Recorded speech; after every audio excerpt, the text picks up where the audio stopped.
My brother saw a ghost as a kid. 2 decades later, I realized what he actually saw. I was about 7 years old, my brother about 10. It was well past our bedtime when our mom woke up off the couch to put us to bed. Our dad worked construction out of town back then, so it was often just us three at the house for weeks at a time. Up the stairs and to the immediate right was our parents' bedroom. Going left put you in the middle of a hallway. Taking another left down that hallway led to my brother's room. The opposite end was my room, which was also across the hall from our upstairs bathroom. At either end of the hallway are window doors we always kept locked and rarely used.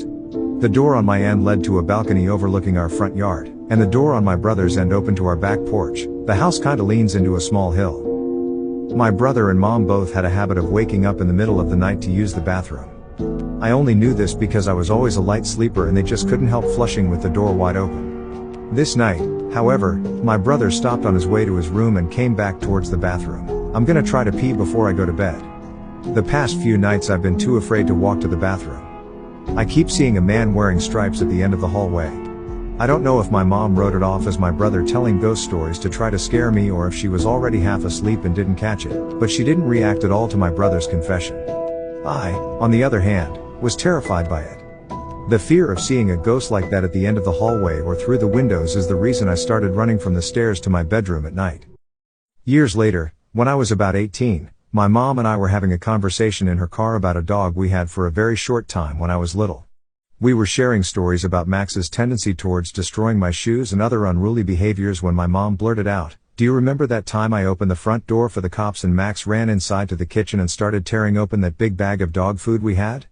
This really caught me by surprise, because in all the years I lived in that house we never once called the cops, gun owner family in a quiet, rural WV neighborhood, etc. I asked her what she was talking about and she looked equally surprised as if she had just revealed something by accident. "Oh, that's right. I never told you because you were too young at the time. One night, I woke up hearing noises outside my window and when I looked I saw a man staring into my bedroom." She went on to describe how turning on the lights caused him to take off running and how she grabbed my dad's pistol before calling the cops. I can't remember all the details I gave them when they showed up.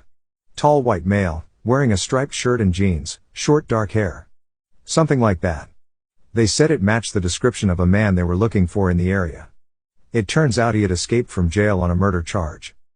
Now, I know it sounds so obvious hearing those two stories back to back, but it wasn't until a few years ago, in my mid-20s, that I pieced together that my brother had unknowingly warned us about a murderer who spent multiple nights casing our home.